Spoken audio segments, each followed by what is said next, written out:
Hey friends, welcome back to Ray of All Trades. Today we're going to be working on an FS56. Not a bad little unit. Homeowner grade Stihl product, curved shaft, string trimmer. Kind of cool. How long has it been since you've seen one of those? A little frozen up. Got a few cobwebs. The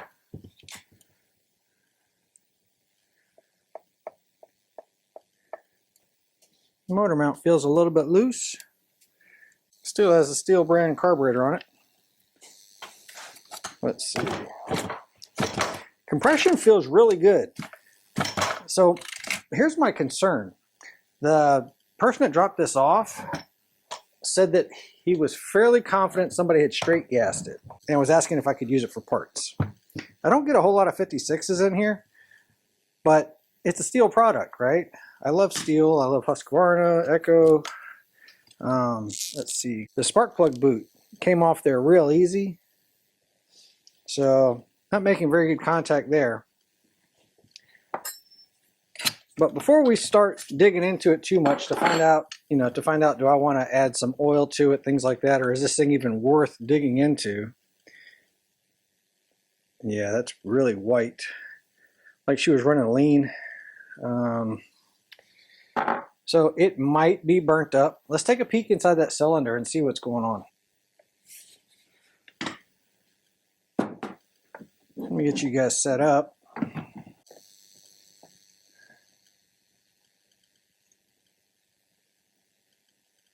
Okay, let's get that cylinder, or that piston, all the way to the bottom.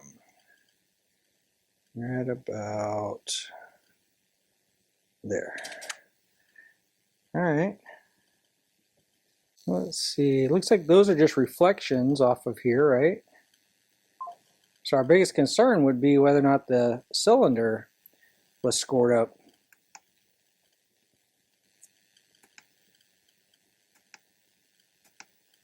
Let's see, let's zoom. There's my side view. I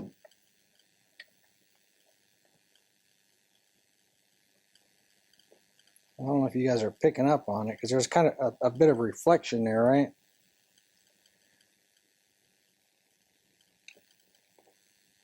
I don't know. I don't really see any vertical scoring going on.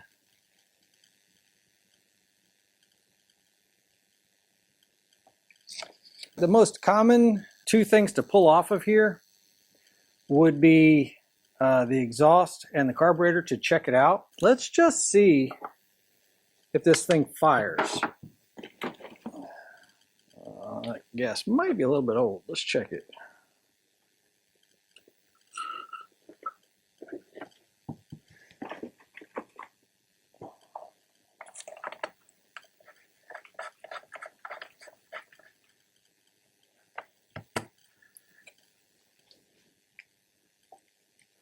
I'll leave the choke open real quick and make sure that the start and stop is in the run position.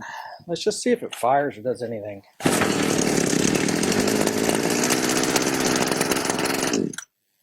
Yep, I even had to shut it off with the switch. I'm sure it would have run out, but I'm in an enclosed garage trying to keep some of the heat in right now. So we've got spark, we've got timing. The thing runs actually super easy. We'll look at the exhaust, but I don't think there's actually anything wrong with this thing. And given the condition of this thing, I know it wasn't a real high end at the time, but I mean, it's a Stihl 56. It's pretty decent. Let's just pull the exhaust off just to see, what that cylinder looks like. Maybe we'll clean this thing up and it'll become a Christmas present for somebody. I don't know. We'll figure it out. So T27s.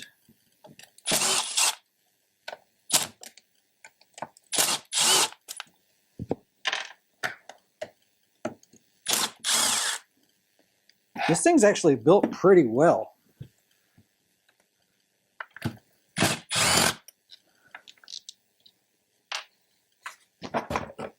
Doesn't have as much plastic as a lot of them I've seen.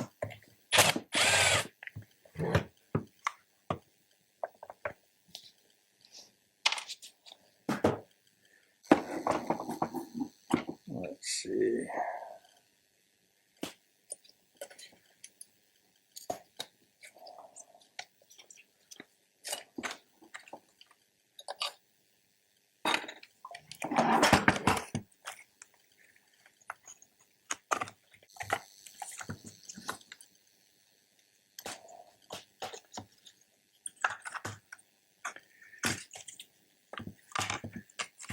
Pull that out.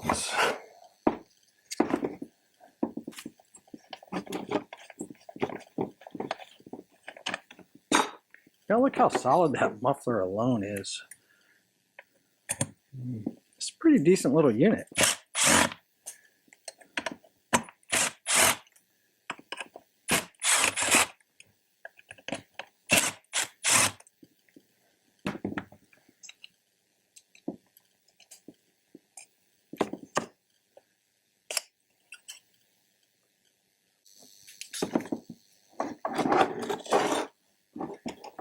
Okay, let's see.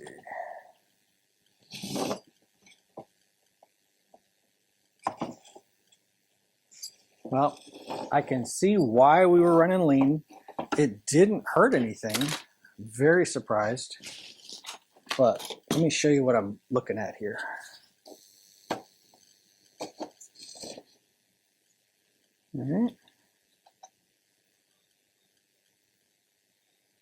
The rings are not stuck. This is a 2-ring design. The intake side back on the other side is not scored up. That thing looks pristine. Okay, now let me show you why this thing went lean. You see this right here? See how it's bouncing around like that? So you're looking at in relation from here to here. See how it's moving around like that? That shouldn't be like that. That means that the cylinder and the base have a huge leak in them. So this thing must have just come apart at the right time or just got stopped at the right time.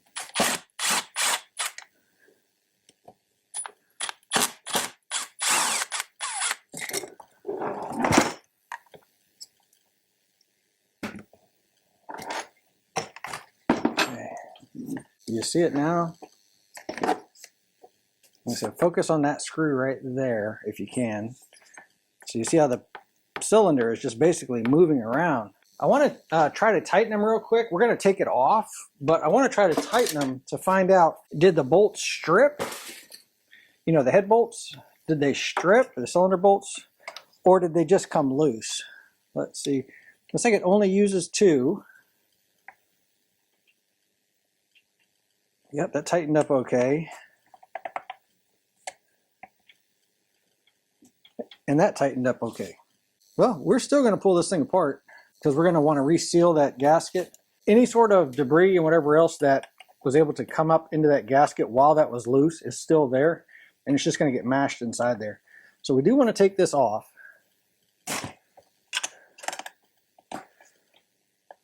It's nice to know that the head bolts didn't get stripped, but what in the world made it do that?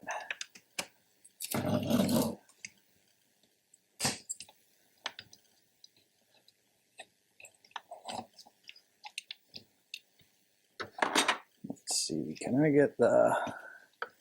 We're going to go ahead and just cut this one fuel line because we're going to be replacing it anyway, rather than trying to dig it out right now.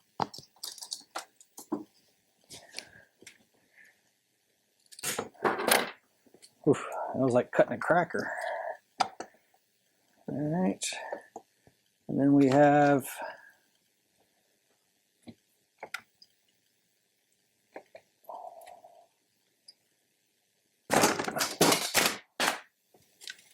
the disconnect, or the kill wire, and then we also have this kill wire right here. All right, let's pull that off. That cylinder is perfectly fine, other than some carbon, and we'll clean all that carbon up out of there. The rings are not stuck. There's no play.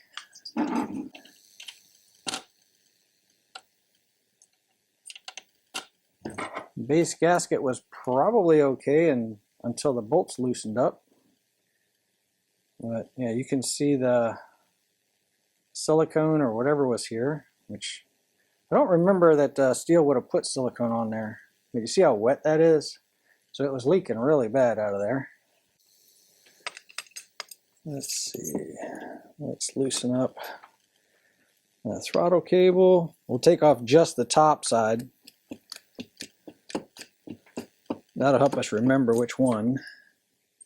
All right. It's stuck a little bit, but let's go ahead and just get that out of there.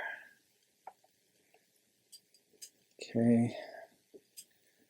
Pull that, the nut out, pull out the throttle. There's my head bolts. All right, nothing loose here.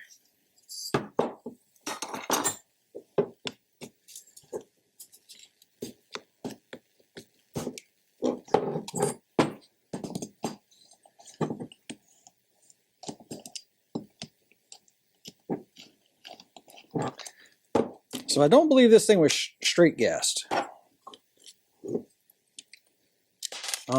I also don't think it sustained any damage because it sure looks okay to me.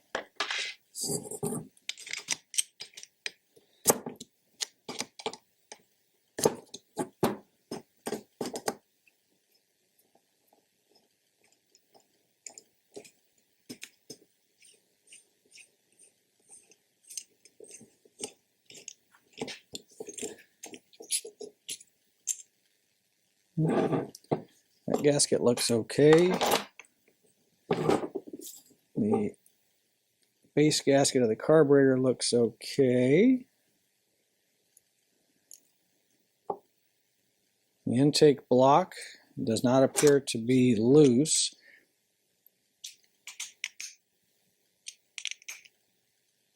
I don't know, I got a 1/8 of a turn on those.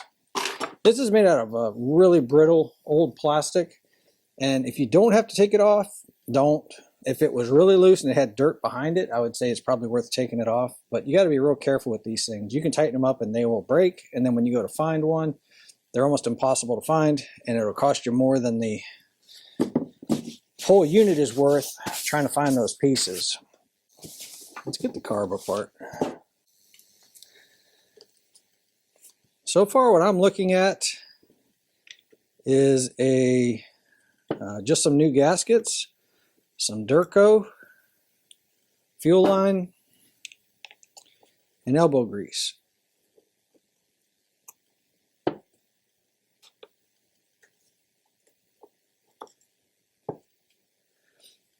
And like I said, people will call these things, you know, throwaway style, but look at these parts. This is a whole lot of metal and, you know, a very well built product. So how do you call something like that throwaway? Let's see. All right, so that's really, really brittle. We are definitely going to be rebuilding this carburetor, so we can get that gasket off.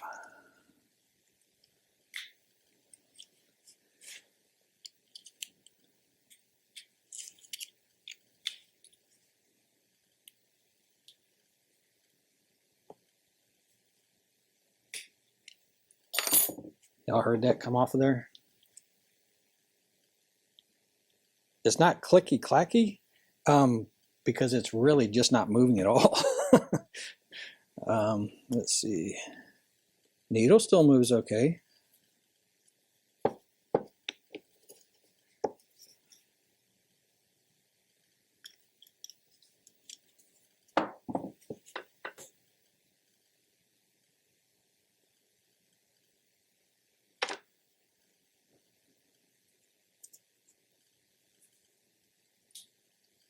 Oof. Yeah, those aren't moving at all. Fuel pump wouldn't have been able to pump fuel. Oh, man, you might be able to cut bread with this thing. It's just stiff, stiff, stiff. Okay. I don't want to move this much because that's just pressed on there. And ideally, if you can keep from messing with that, it will, as soon as you start turning it, you'll break that seal and it'll just start leaking. Let's see if we can get this off. Yep, that came off pretty easy. That fuel line is just, well, you can see.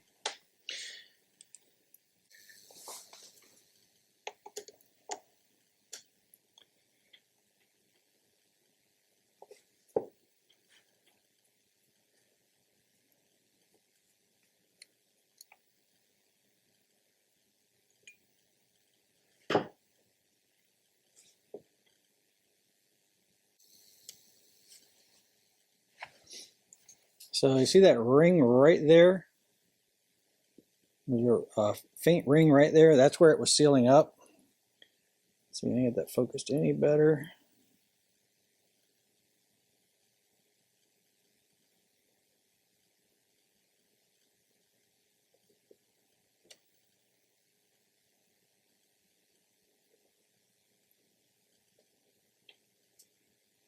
So all of this stuff that's on that needle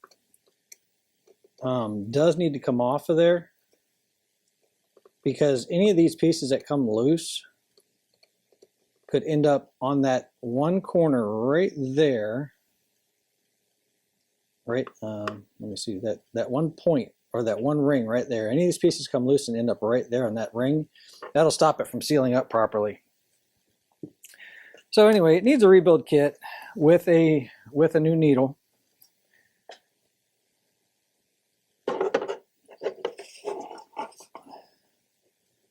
But I mean, the carburetor is actually pretty decent looking. There's my seat. There you go. There's my seat.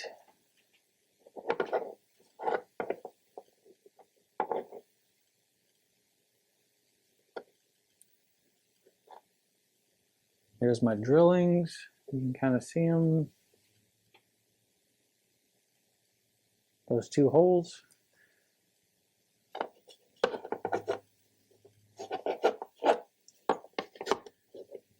So there's the screen.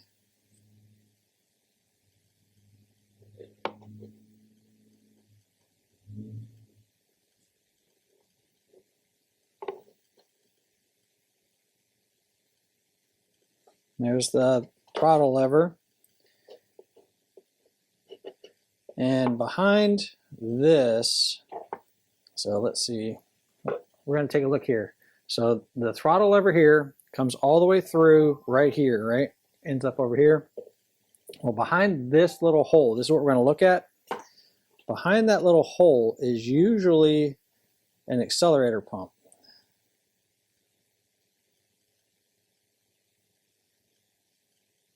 So we're going to take off this little clip right here. We're going to pull this rod out of here. We're going to obviously take off this plate. We're going to look at that accelerator pump behind there as well. But, all right. Let's get that accelerator pump out of there. Pay attention to where this goes. There's a notch on the bottom of that plate that lines up with those holes there. And when this goes back together, you want to use some Loctite.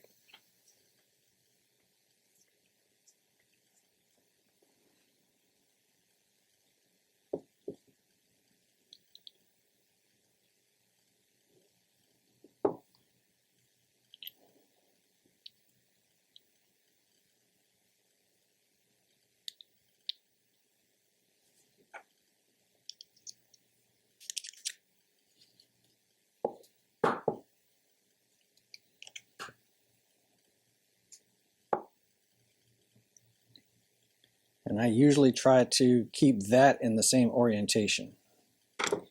So this is slightly off center. I don't know if y'all are aware. This is slightly off center, and it has a direction. Like I said, this little notch here lines up with those drillings or those holes in that carburetor.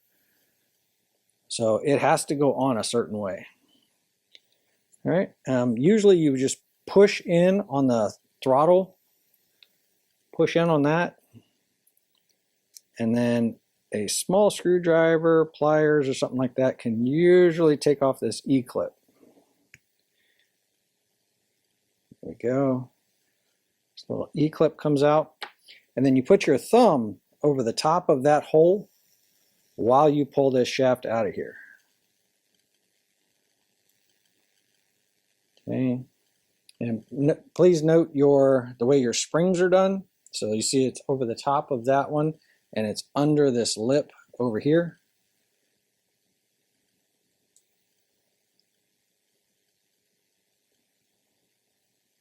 And then you should be able to turn it and pull it out of there. There we go. All right. And then, since your thumb was over the top of it, it should have kept anything in there. Whoop. All right, so the accelerator pump, you can see it right sticking out right there. There's a little brass fitting that was kind of spring-loaded in. We're ever so slightly or ever so gingerly going to try to pop that out of there.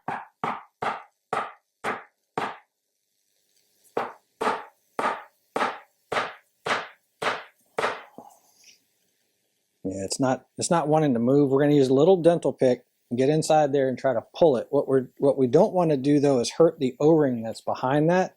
So you want to be really cautious of what you're poking and grabbing.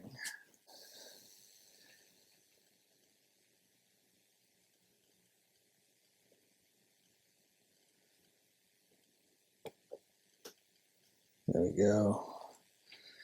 So I just pushed it further in, and when it came out, it actually came loose.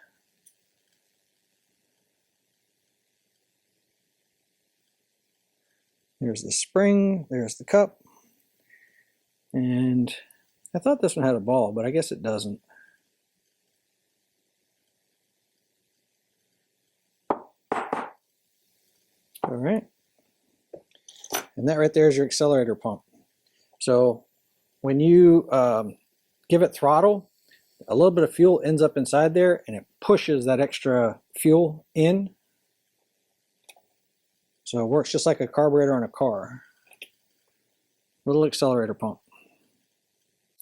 That O-ring actually, I might not replace it because it got stuck in there pretty well. And since I didn't damage it, it may go right back in. Our low speed screw, half, one, about 1 1/4 on the low speed screw.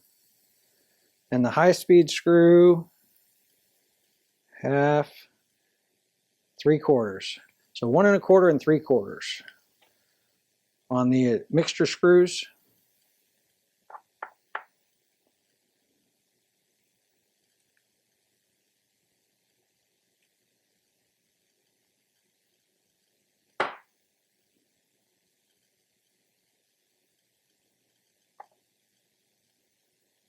Let's get this thing in the carburetor cleaner. Let's just give it a little bit of elbow grease. Get all these chunks cleaned up off of here. Clean up this base. Get down inside here and clean up a little bit too. You know, where the top of the piston meets. There's a lot of carbon built up inside there. And while that ultrasonic's going on, we'll go ahead and clean all this up. And we might be able to make something work on this.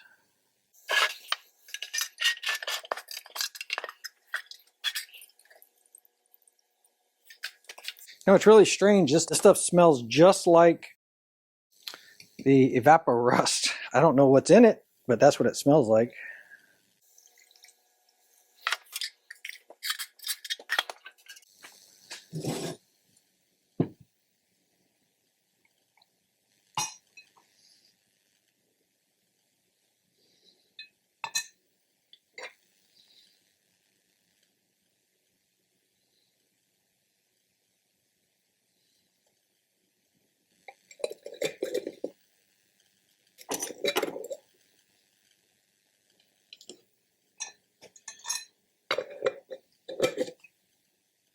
All right, you guys aren't gonna be able to hear it once I fire this thing up.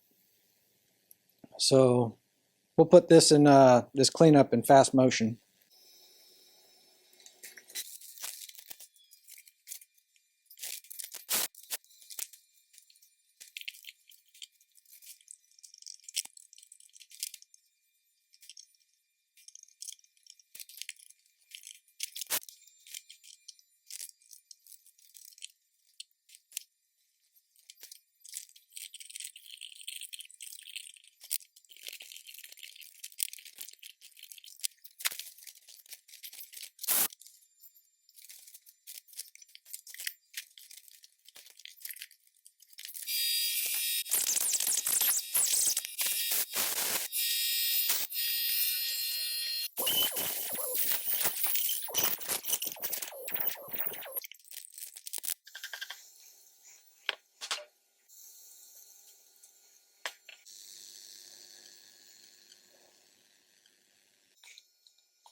Got everything all cleaned up. Racking my brain on how this thing loosened up, and I'm kind of curious if this paper gasket just basically shrunk over time. And not sure why. I'm assuming this was a factory gasket. Not sure why it would have shrunk over time. Because the bolts, I mean, when I tightened them up, I could feel it, you know, positively engaging each one of the grooves. You know, I mean, you can see the little grooves right there. I could feel it engaging those. So I'm kind of curious why that, you know, why it would have loosened up. Not really seeing any kind of other damage. Went through everything I could find, dental tool, you know, buffing wheels, all kinds of other stuff. Just cleaned everything up really nice and good. Protected this area when I was cleaning this up, and made sure that the rings were, you know, because they really weren't covered, make sure that there wasn't any kind of trash behind there. Blew those out, whatnot. And the rings look in really good shape. I think what I'm going to do is one of the old school tricks of doing what's called a baseless gasket, which is basically just using some, you know, Durco or 1184 or something like that.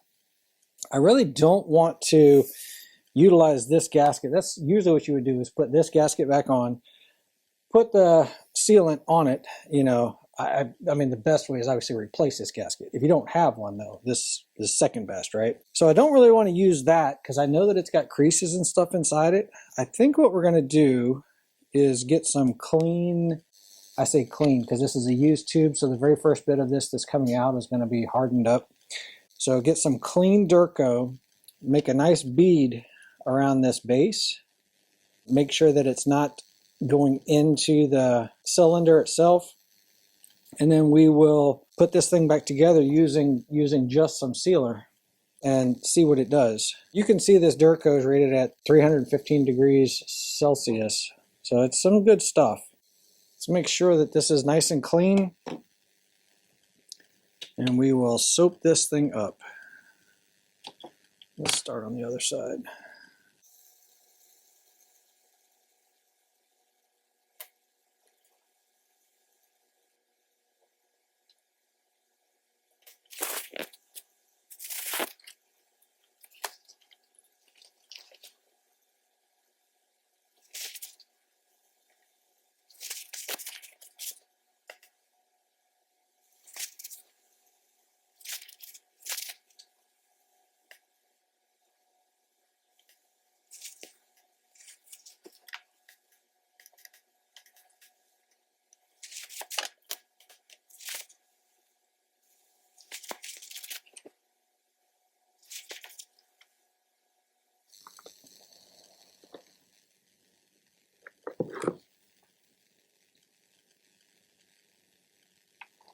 Put a little bit of oil on the inside of the cylinder.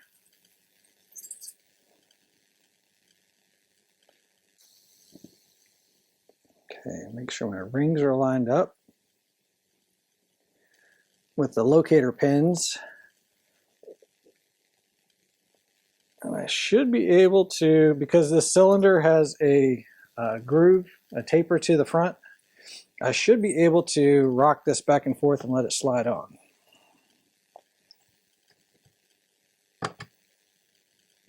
There we go.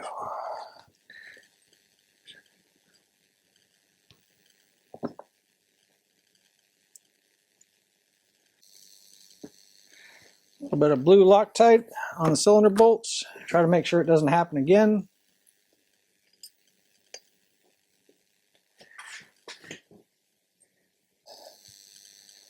And we're just going to tighten them on down.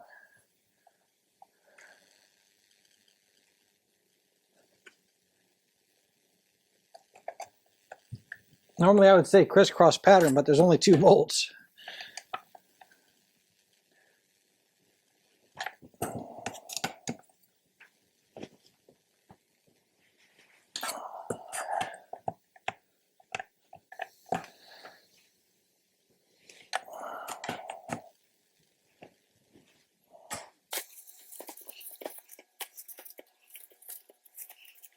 So I've run many chainsaws with just this as my base gasket, and they run fantastic. The reason why most people do it is to gain compression at the top of the cylinder, so at the top of the piston, and it's because this sealant is thinner than what a gasket would be. So they'll pull out a gasket, or they'll make gaskets or whatever, just trying to get roughly about a 20,000th squish, which is they put a piece of solder inside here, rotate the engine until it compresses that piece of solder, then they use a micrometer and look. And what you're looking for is how much space is left between the top of the piston and the top of the cylinder. So you don't want it to be too high. Something like this, low compression, it's, you know, got plenty of room. But, and I'm just assuming on that, but that's a pretty safe assumption.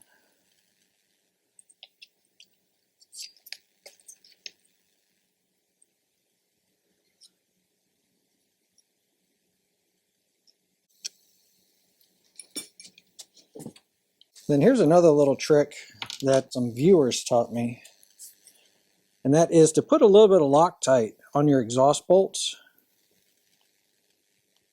It sounds counterintuitive because these things freeze up on there, you know, quite a bit. The thing is, what the Loctite is doing is actually coating those threads. So it actually supposedly makes it easier in the future to take it back out. It kind of makes sense that, you know, I mean, it's because normally it's rust that holds them in. And this Loctite actually is keeping that rust at bay because it's coating the threads.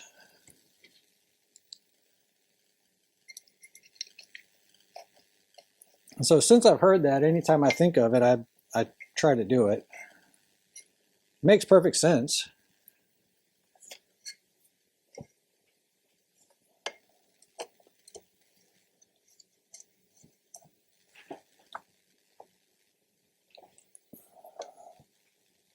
Okay. Not sure if you guys saw it or not, but when I was trying to clean the exhaust screen and I heated it up with a torch like you normally would, the screen just basically fell apart. So we'll end up putting, you know, getting one back on there. Actually, I think this might be backwards because the exhaust should be going backwards, not forward, right? Oh, looks like I just put this one on backwards. Hold on a second.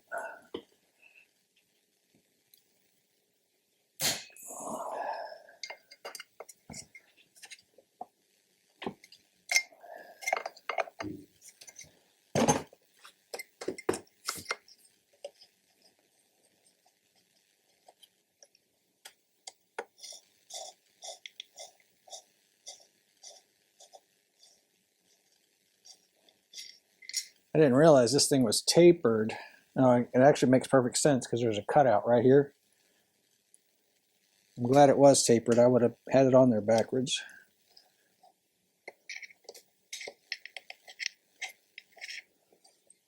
I guess upside down is the proper term.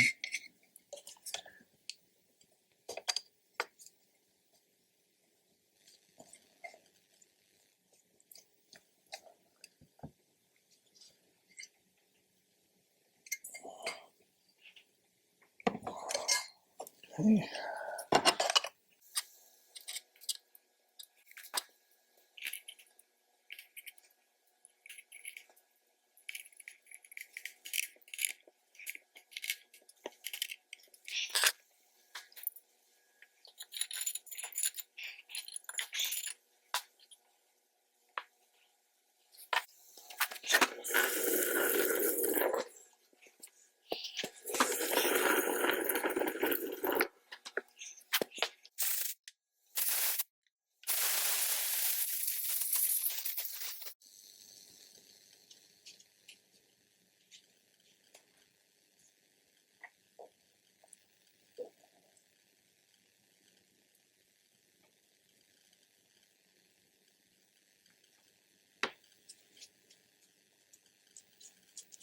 Get the 2 mixture screws in. It was 1 1/4 on the low and 3/4 on the high, right?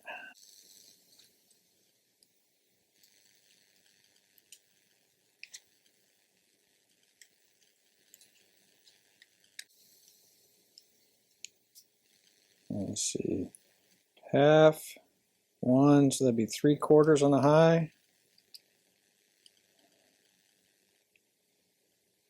Half, 1, 1 1/4 on the low. The accelerator pump put back in. The way you check this accelerator pump is you put a little bit of gasoline, premix, on top of the plunger when it's recessed and see if it holds, that O-ring holds it back. So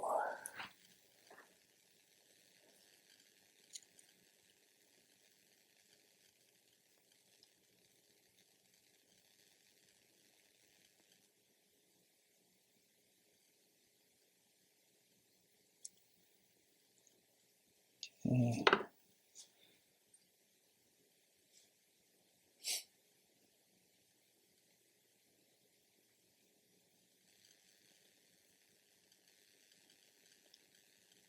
All right, let's slide that in. So mash the accelerator pump down,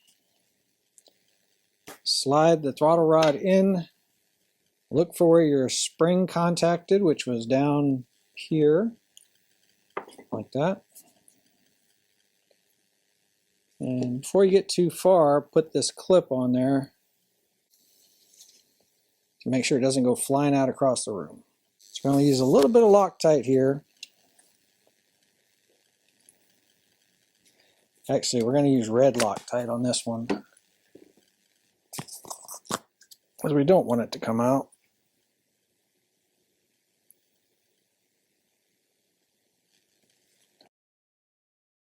All right, remember that little notch right there?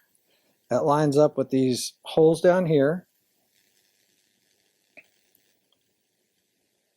And the plate's really only going to go on one way. So we're going to get it mostly in place. We're going to snug it down, and then we're going to give it a couple of open and close snaps.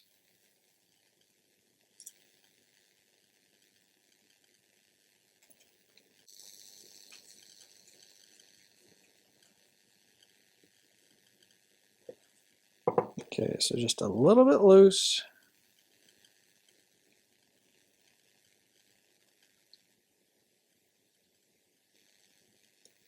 And it feels like she's rotating slightly off. Like I said, that groove should be in line with those holes. There we go.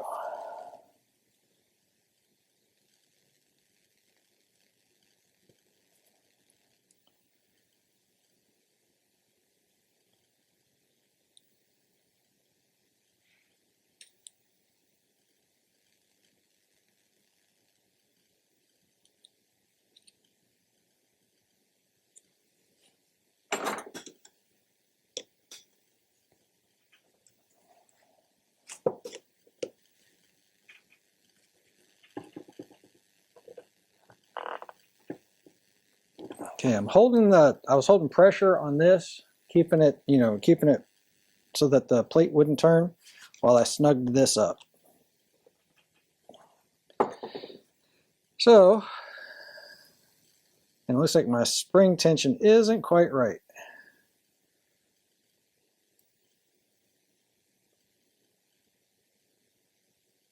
Let's give it one more wrap.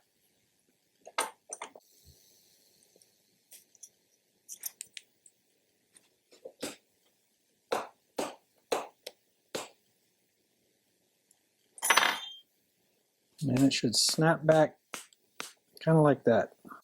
So I've got the rebuild kit here. This should be the right kit. I was trying to match it up by visual.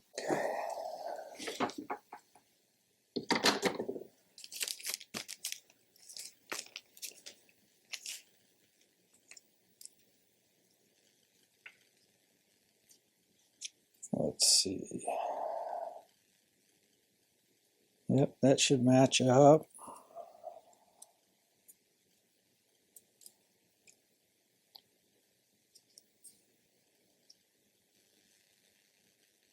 Yep, that one matches up.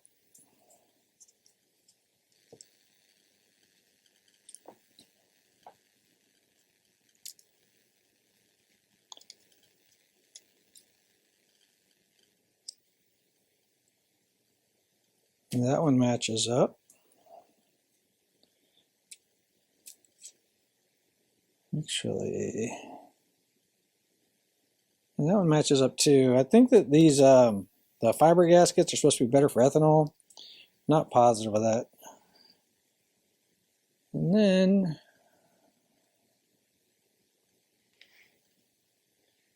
can we get away with, yeah, that one matches up. That one does too, but okay. Then we also need the screen. We're going to want a new spring, and we're going to want a new needle. We're going to want a metering lever. And the rest of this can get put back in a bag and saved for potentially spare parts for another carburetor. All right, so on this side, let's pull out the screen. Put a new screen in. You can use a 9/32 drill bit if it doesn't want to fit properly. It's about the right size diameter.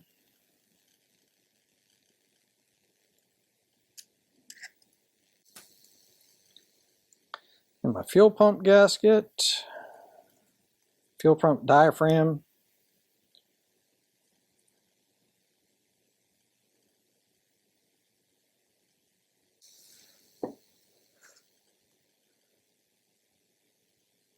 Like that.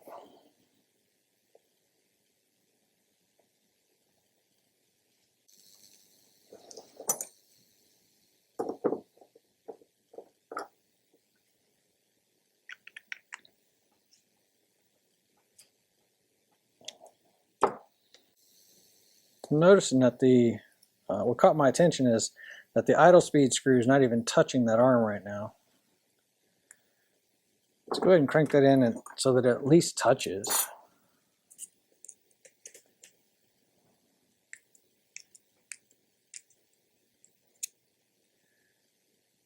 There we go. Kind of curious if it was running fast because of the, the leak. Somebody tried to adjust it to compensate. Just a guess. Metering lever, needle, metering rod, pivot rod, I don't know.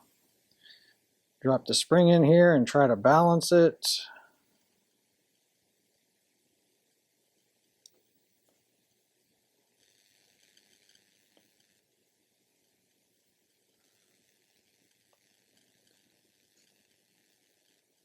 If you buy aftermarket kits for these carburetors and something's just not right on them, the first thing I usually suspect is that spring that we just installed. So if you're not positive of, you know, where that came from, or its quality, condition, whatever you want to call it, that's the first thing I would change out.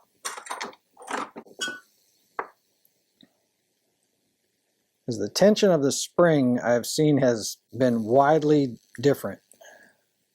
So sometimes it's better to utilize the factory one if you're not positive of the quality of your kit.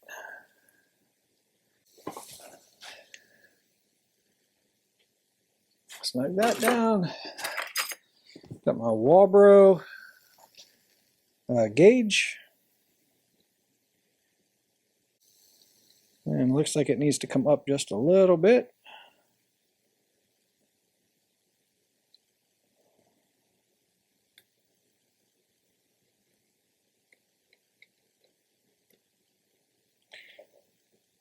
There we go.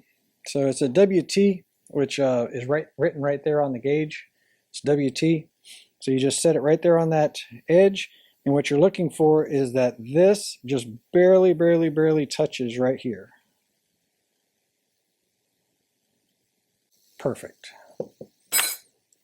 Okay. And on this side,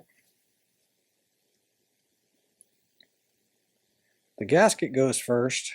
The other side was membrane and then gasket, right? So on this side, though, it is gasket, then metering valve or membrane, whatever you want to call it.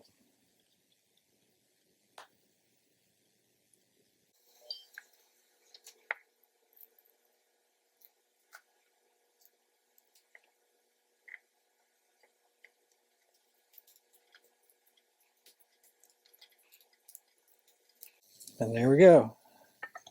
It's going to go on there just like that with a gasket. While we can still reach it, let's go ahead and get this fuel line and most likely filter changed out.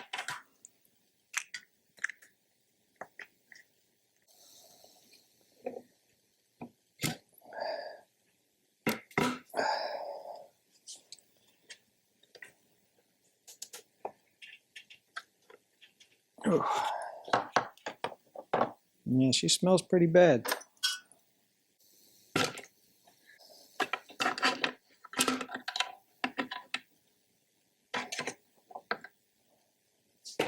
get a fuel line, fuel filter. Make sure that we can tuck that back up inside there. So to me, the most important part of this is making sure that the line that's inside this hole is the right diameter. So you can see that that one's a little bit on the big side. What'll happen is it'll crush it, right? It'll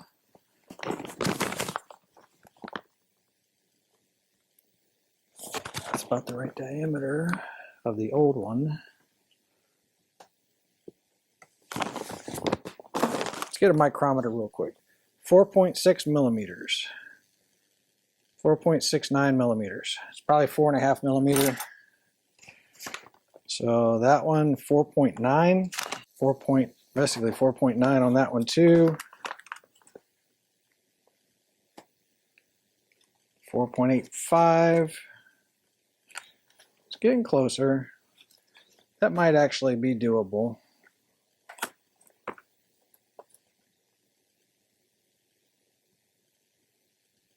.66. All right, what is this? We do want to make sure that it's got a good, connection for here. All right, so that would be a nice snug fit. This, we're just going to end up stretching it or changing out the filter to be something else. And this one already had a fishing line tied to it. So I pulled this into something. All right, let's see.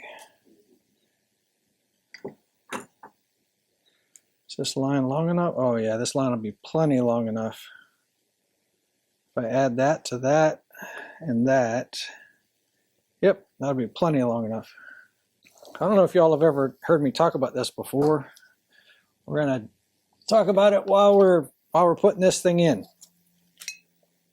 So a fishing line, you can utilize these to help fish this into there. I've already cut it at an angle, which is your first thing that you do, and then you lube them up. But the fishing line if you tie a nice good knot and then use what's called a half hitch knot, if you want to look it up, basically to tie a half hitch, let's undo these real quick.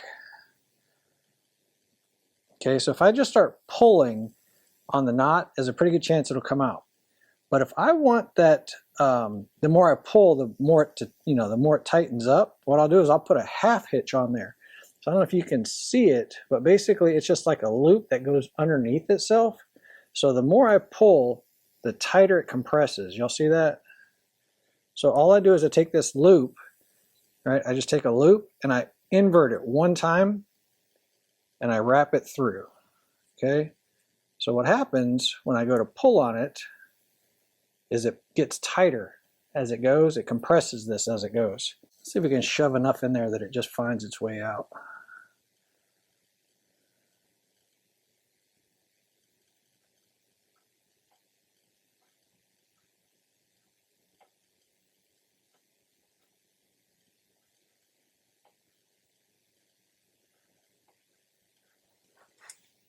Well, it didn't find its way out, but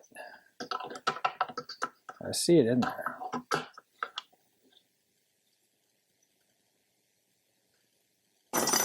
Okay.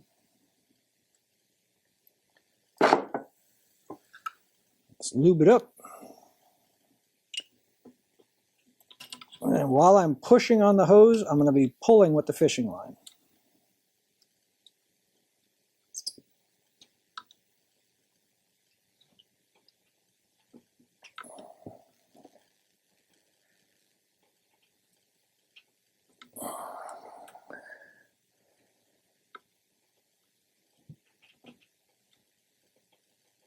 So what I'm noticing is I've got bubbles coming from underneath that gasket, underneath this grommet. Doggone it. So normally I would have just kept cutting this back and making it smaller and smaller and smaller. What I'm noticing though is I've got bubbles coming up from underneath here as I'm doing that, which means that I have to seal this or replace it.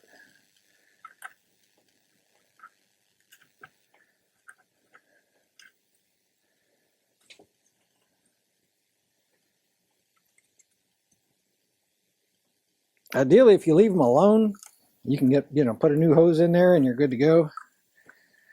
I think on this one though, I'm going to have to address it now.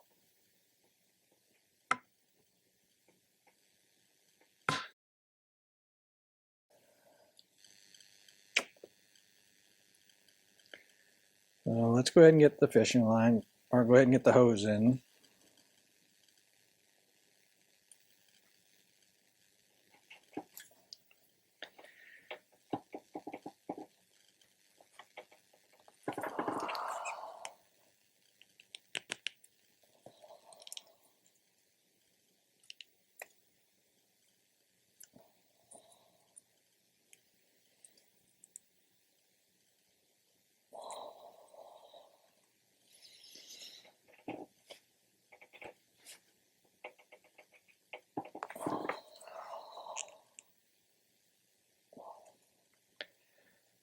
Man, this thing is really snug. Either the grommet's not giving or the line is not giving. Okay, let's just get that in place.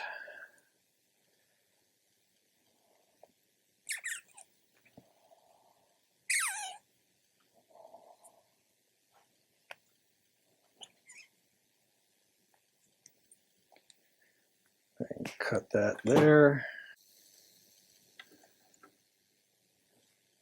All right, so if the carb is there and that's there, this can go all the way to about right there. Okay. What we're going to do is just clean this up, put some more of that red sealer on there, and that's usually enough because it's not under pressure or anything like that. That's usually enough to seal these up.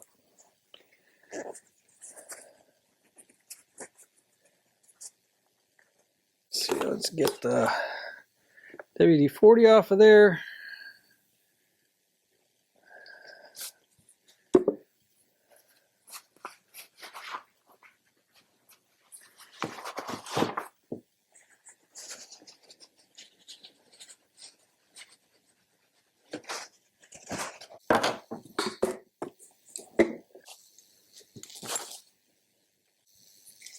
Go with a little bit more of this Durco.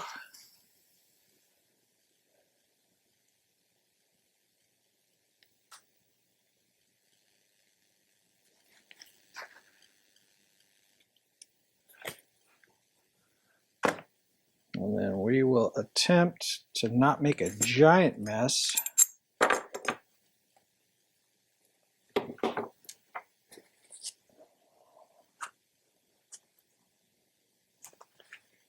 Get that put in.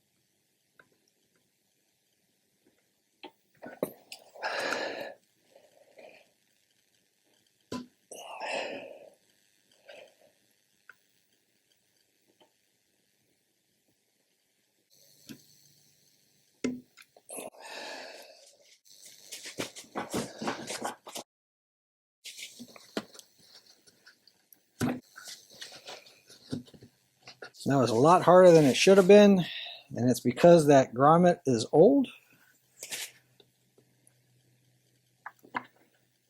And I have my doubts whether or not it's going to work.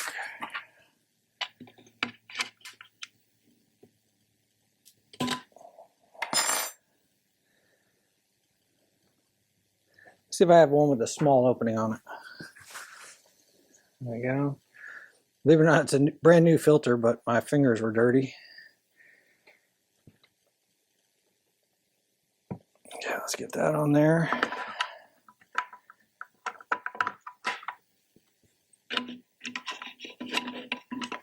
Got my doubts on that. Like I said, it seems to be moving in there a little bit easier than it should be. So we may end up changing out that grommet again. Let's get this gasket off of here.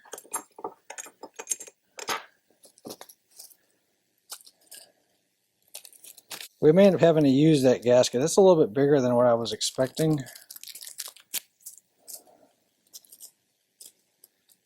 I thought I had the right ones here.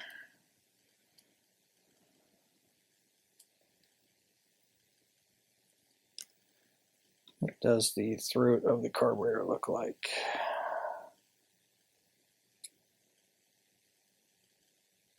Yep, so that's not going to work.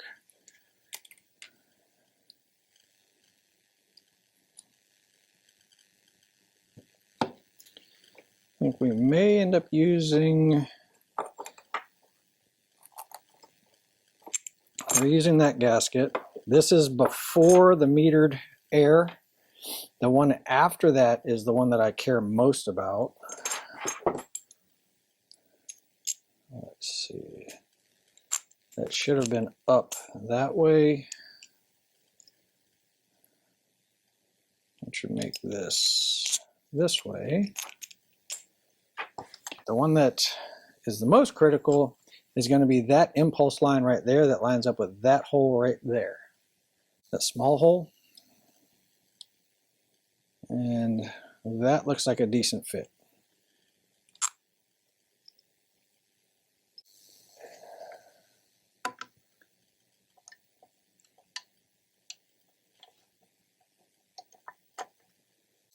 Out of all the gaskets, wow, I'm going to say that's the second most important one.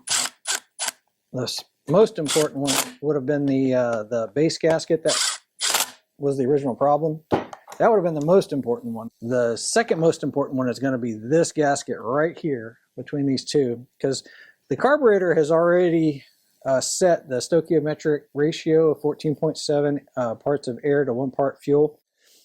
Anything beyond this carburetor that leaks is going to throw off that ratio. It's either going to add more air, which is going to lean out the fuel mixture. You know, too much air, not enough fuel. It's going to lean it out. Going to make it run hotter. Anything prior to that is just trying to keep dirt out.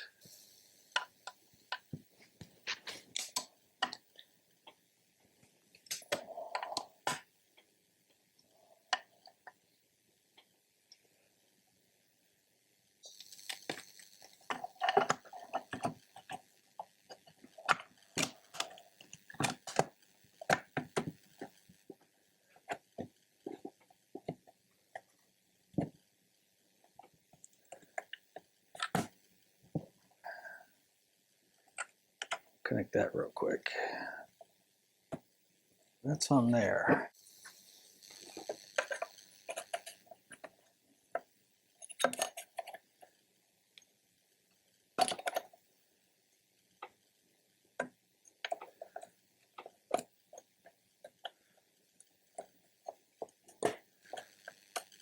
There we go, just like that.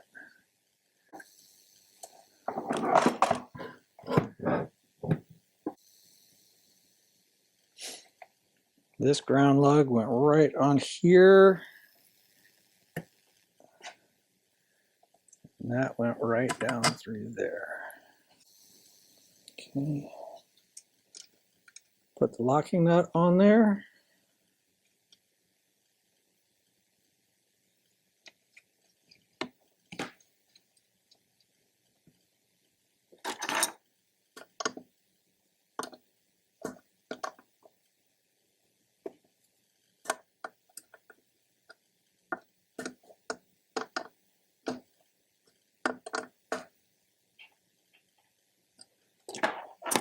Let's give it some throttle.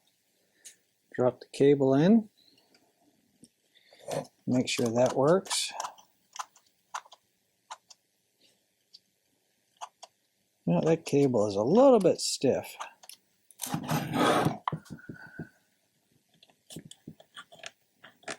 We may end up having to clean that up too.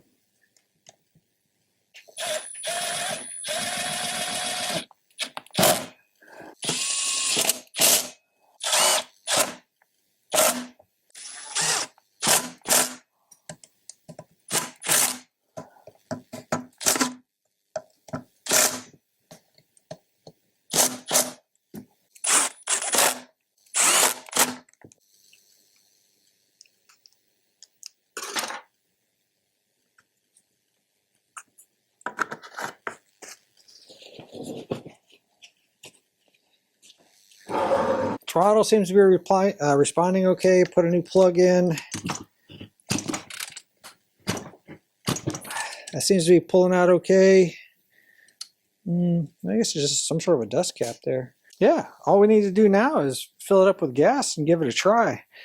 I think I want to let this set up, not moving for a little bit and see if that, solidifies and keeps it from leaking. So I think we're going to let this thing sit overnight and, give it a try probably tomorrow.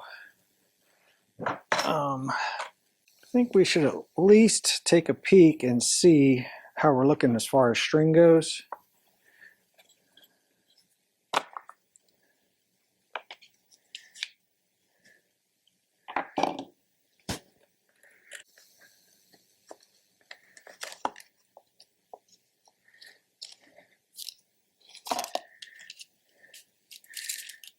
Yeah, might as well just go ahead and give this thing a brand new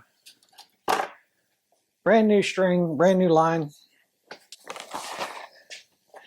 Tell you what we'll do though. Normally I would cut this, cut this ahead of time. I think what I'm going to do is go ahead and wrap it until I'm happy with the length that it is.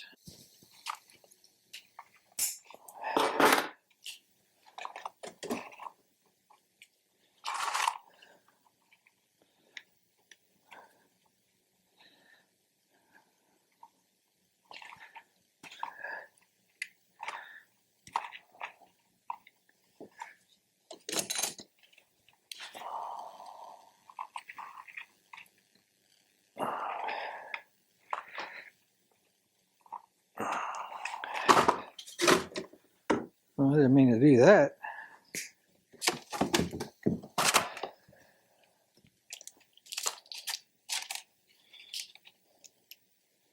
All right, it says wind line that way.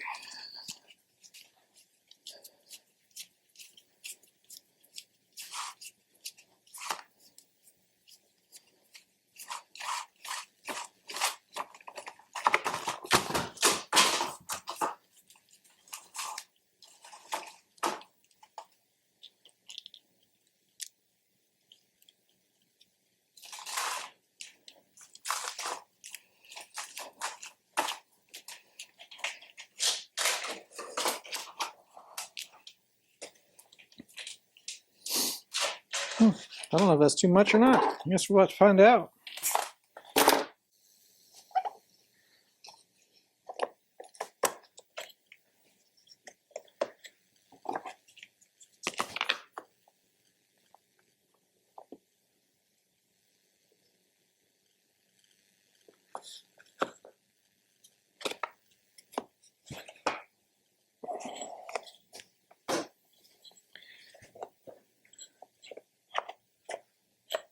Yeah, I think that'll work. Let's go and get it cut mostly to size here.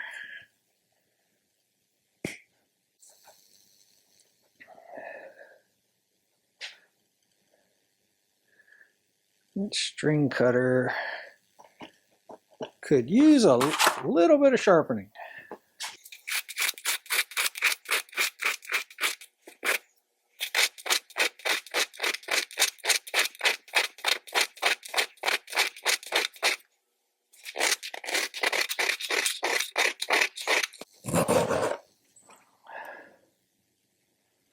All right, that'll do.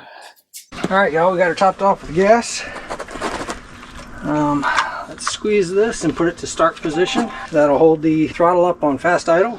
Looks like choke is like that. Got my adjusting screwdriver. Let's see if we can make this thing pop.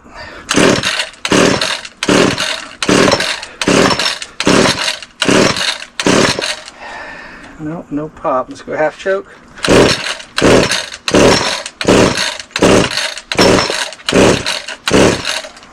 Nothing.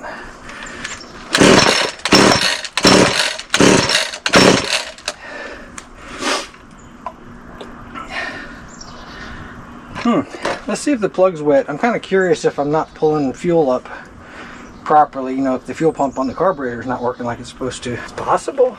Could be a bad rebuild. Alright, let's see.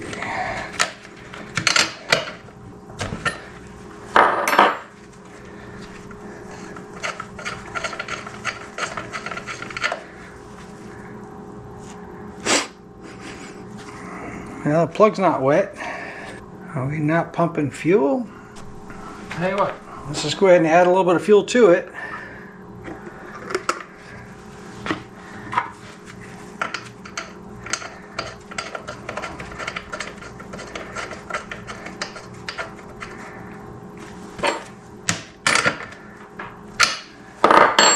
Let's see if she kicks off. Maybe we have a priming issue. Right now the choke's in the on position. Let's go ahead and turn that off.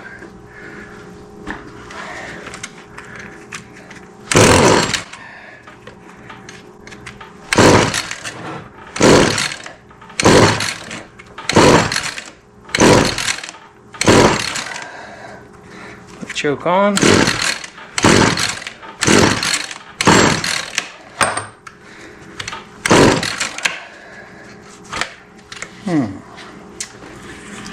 I feel like we're not pumping fuel. Let's give it one more drink.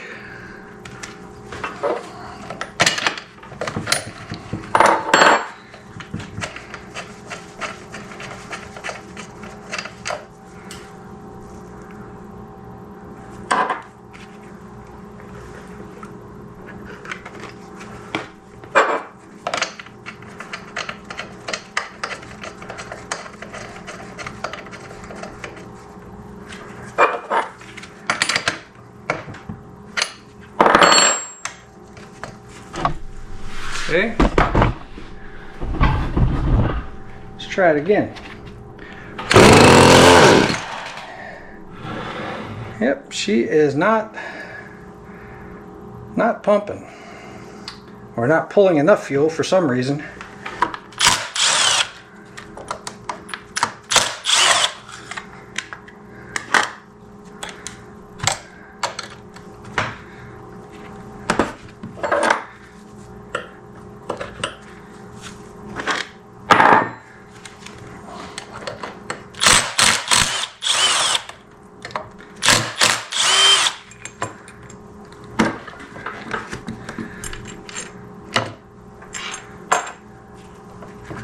So the impulse port is not blocked.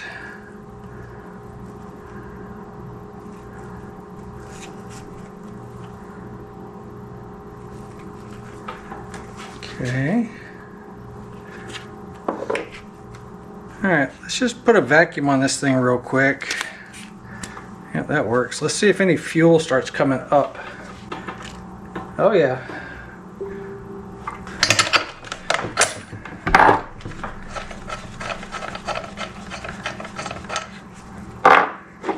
Okay. So what I would think, and you can do this any kind of vacuum gauge, if you've got something plugged in there, I would expect to see that needle bouncing when I pull this. Oh yeah. She's easily swinging a couple of pounds each direction. So it's receiving the impulse signal, at least up to the carburetor. All right. Let's see if the carburetor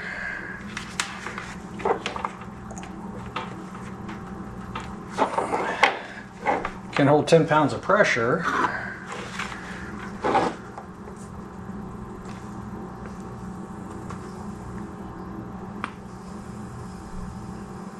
It cannot.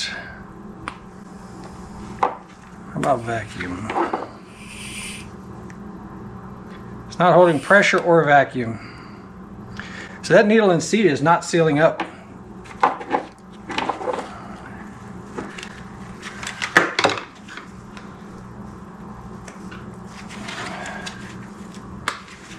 So oh shoot. Are we leaking right there? This right here moved. Remember I said when they start moving, they start leaking? Let's find out if it's leaking right there.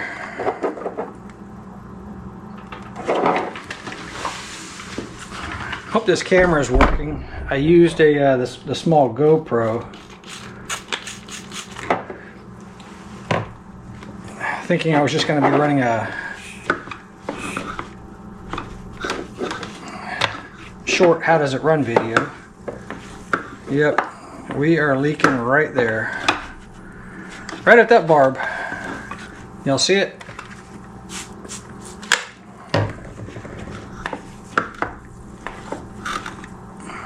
Same barb I was concerned about. All right, let's see, can I take this off?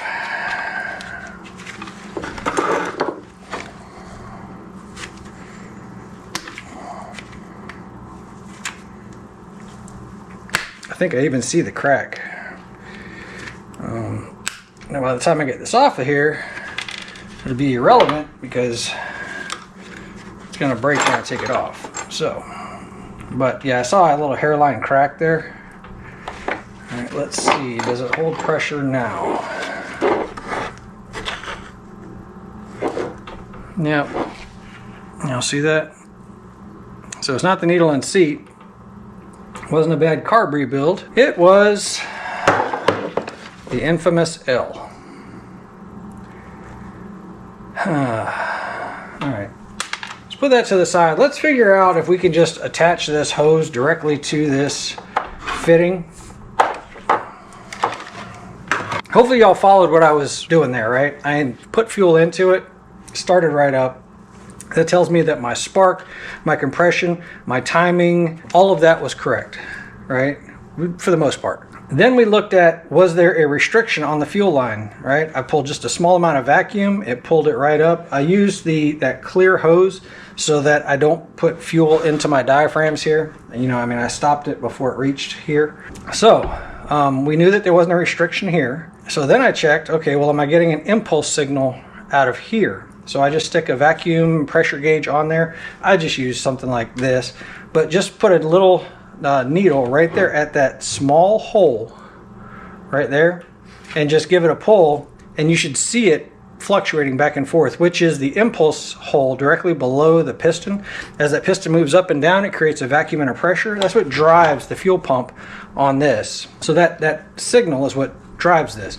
So then I said, okay, well, is the carburetor pulling the impulse signal, you know, that vacuum and pressure up through this hole into here, which is driving the fuel pump over on this side. So that's when I put the pressure gauge on here, which I should have done during the rebuild, by the way. Put the pressure on here, and I should have been able to hold 10 pounds of pressure coming into the carburetor, telling you that the needle and seat are sealed off and that all your gaskets are good inside the carburetor. That's where it failed.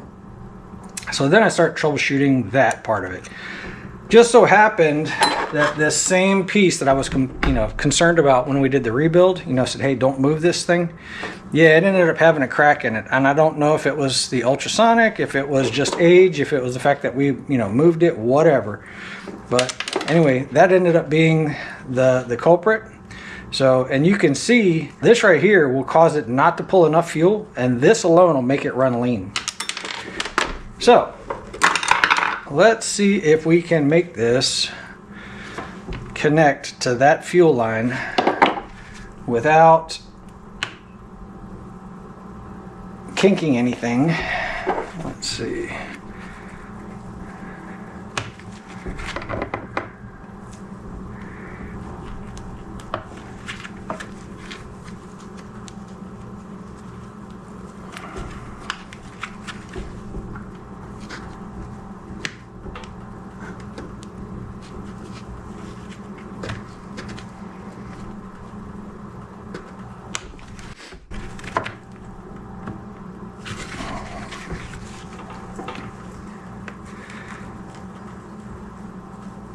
Yep, that's one of the tests that you do on the carburetor when you rebuild it, and I failed to do it, and it cost me time.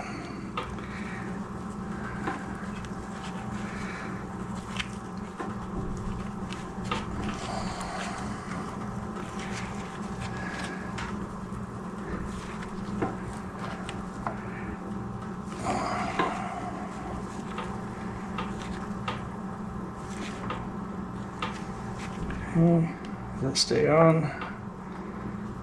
Yeah, that's got a pretty decent bite. I think I'd learned my lesson. I've experienced this before. I was just so excited to get this thing running again.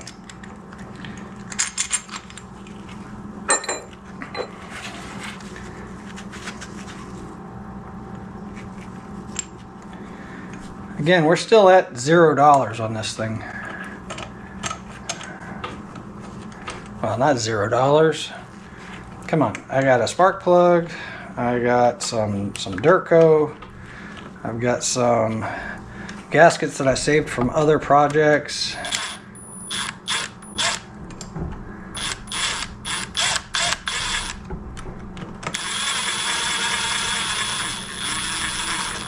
So by the way, what would have happened had it started? I would have tried to adjust the carburetor and it would never have adjusted, or if it did, the readings would have been way off. It would have been a lot more than, roughly one turn on each, the high and low. And that would have been my telltale that something else is wrong.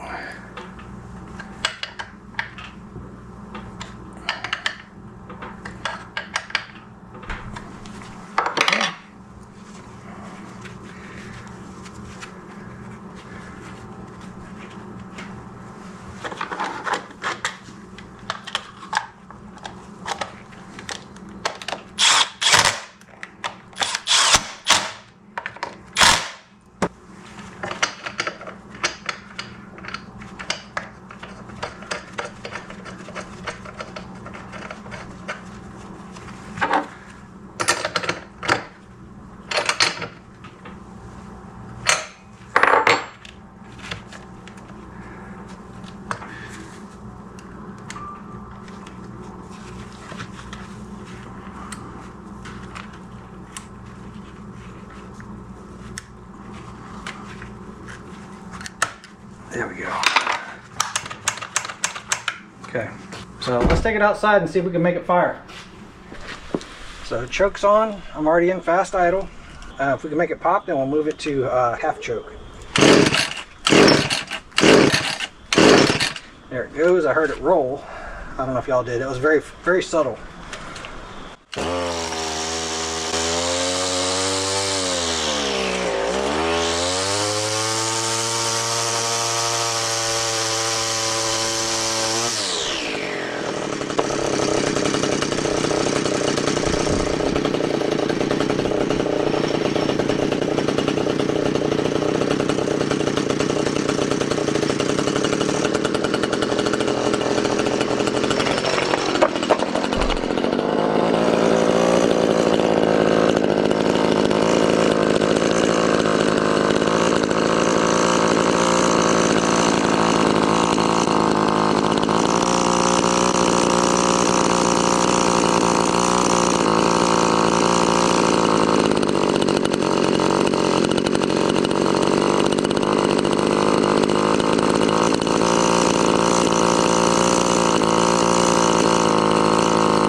give it a little bit of high screw. Open it up.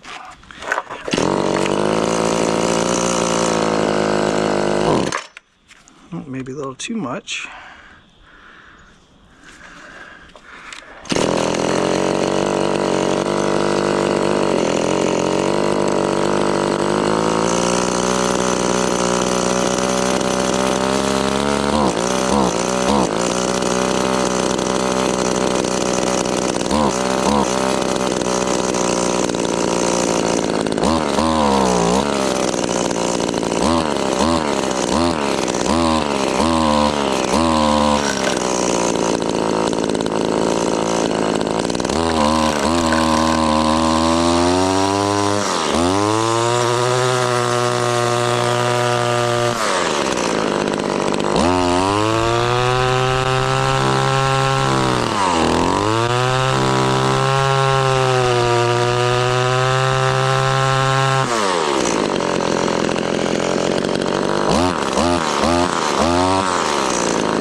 There we go.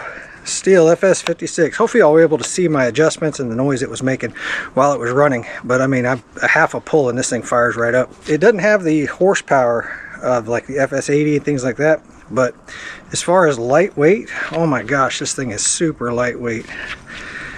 Nice little unit. Needs a cleaning. Anyway, hope y'all got something out of the video. Really appreciate you hanging out. Stihl FS56 has new life. I'll catch you guys on the next one.